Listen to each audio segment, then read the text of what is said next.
So, well, before we vote on this, since everybody else had a chance, I'm gonna say something.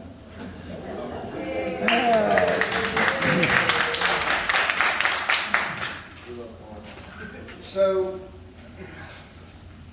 first of all, well, and I'm not, just so y'all know, I don't know everybody here. I've lived here since I was 5 years old.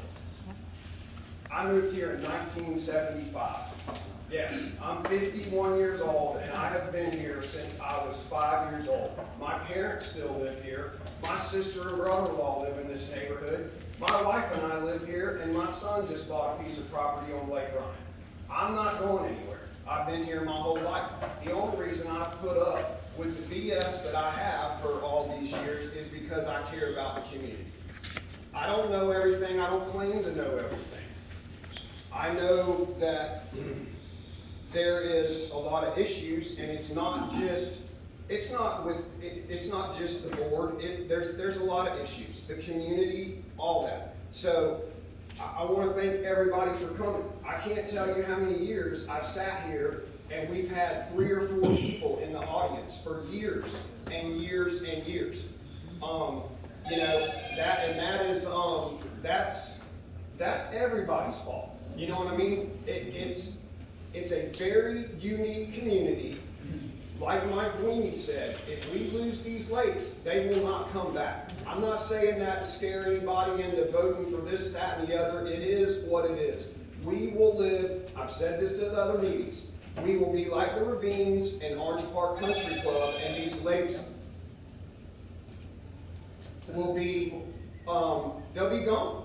And we're going to be living on mud holes. And you can guarantee that everybody's property value, which I don't really care as far as, because I'm not going to go anywhere. My family lives here. If I have to stare at woods than a lake, it's horrible, but it is what it is. But everybody's going to lose. Your property values are going to go down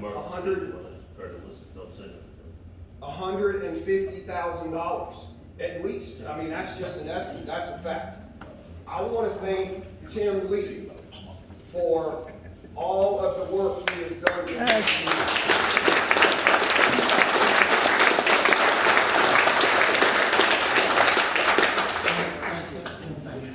He has been going down in those valves. He has, I've been down in there before, years ago, when I was on the board prior to this. I'm kind of used to that stuff with some of the fire department issues, but it's not pleasant down there. Nobody that has claustrophobia is going to be in there, I can guarantee you that. You're standing 25, 30 feet down in a pipe with water pouring over your head. And he has fabricated stuff, had friends helping make stuff, and every one of these valves have been fixed. And a year ago, we didn't have any of that. Is that going to, that's going to help us a lot. When I talk to the lady from the state, it's going to help us quite a bit. But it's not a fix for the next 20 years or anything like that. So,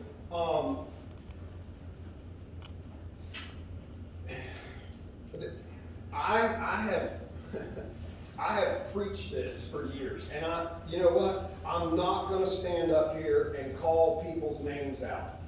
Everybody on this board and most of the people in this audience that have come to meetings know that we have issues on this board, and it is dysfunctional. Let me tell you, where's Ron? Ron will know. Some of the military people, I think it's the same thing. There's a thing called chain of command. When you have a boss or a chairperson or whatever they are, then there's the next person in line, and then all the people. This is how it works at the fire department.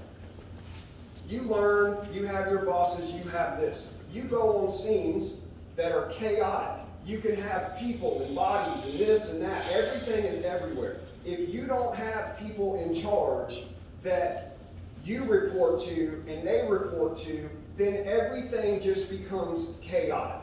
And that is the way this board has become. I'm not saying that I'm better than anybody else on there, but if you have your rookie firefighter hears a rumor and he goes says it about this, and then he says it about this officer, and the next thing you know it comes to a chief, he has no idea what's going on, and you've got all these people that have been talking to people outside of their chain. It should go up the ladder instead of skipping 5 and 6 rungs. It creates chaos.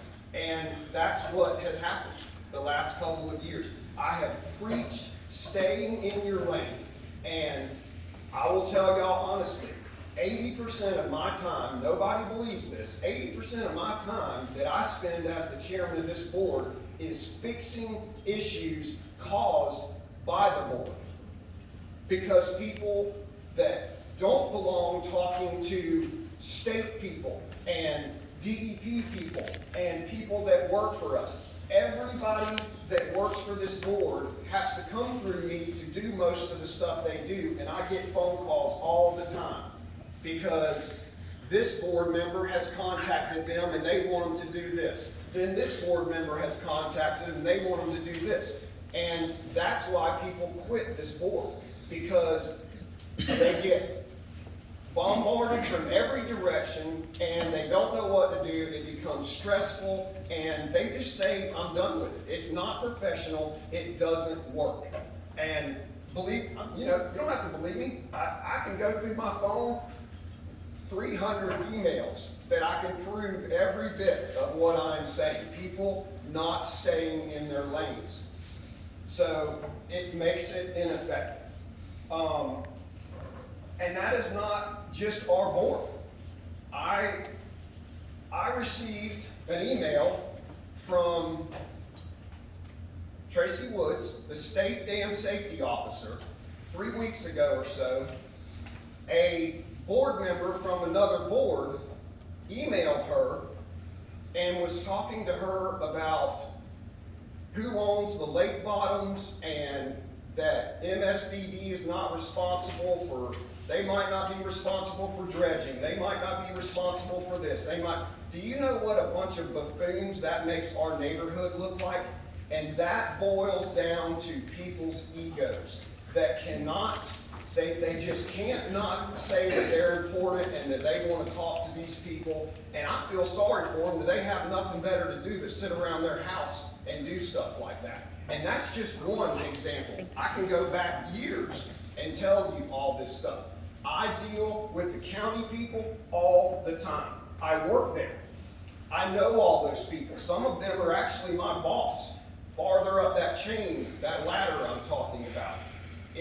There's a lot of good things, but they also know that this board has some major issues. And it's embarrassing, to be honest with you. It really is, from my standpoint. It's absolutely embarrassing. I will tell you this. We have a new county manager that's been there in the last year or two. We have a brand new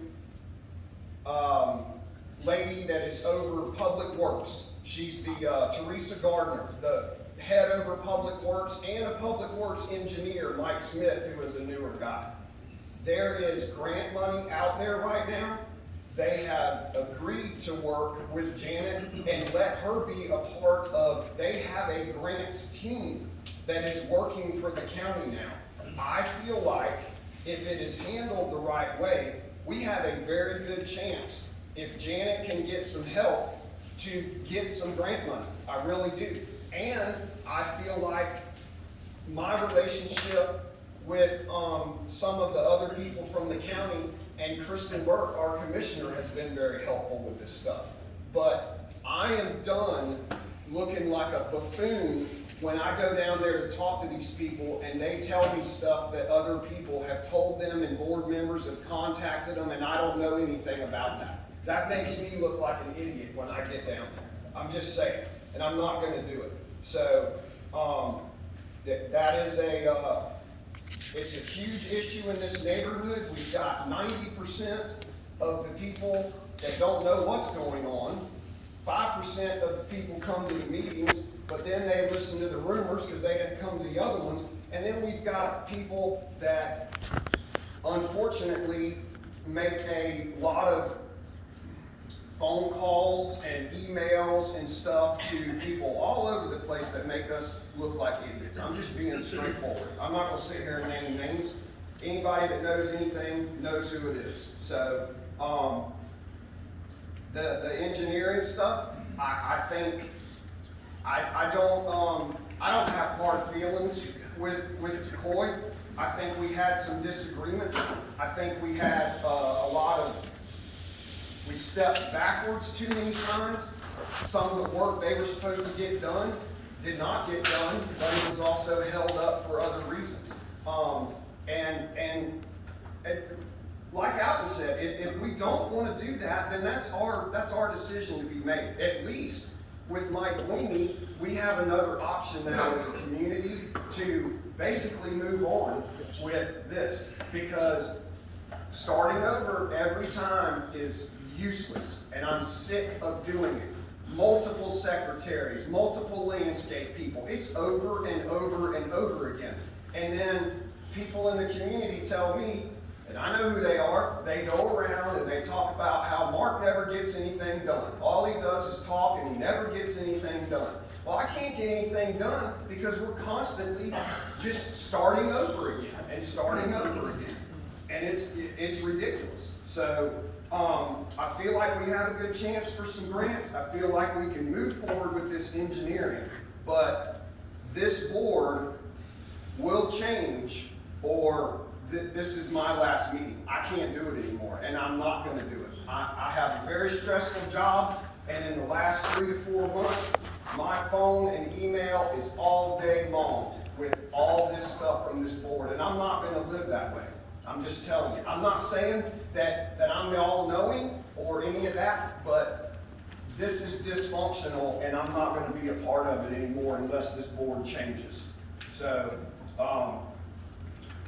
you know, let's vote on this stuff, and as far as that, we're going to move on, because I'm, you know, unless we're going to have some major changes on this board, then I'm done with it. So, Hey, Mark. Yes. I just want to say I appreciate all you do. Thank you. Yeah.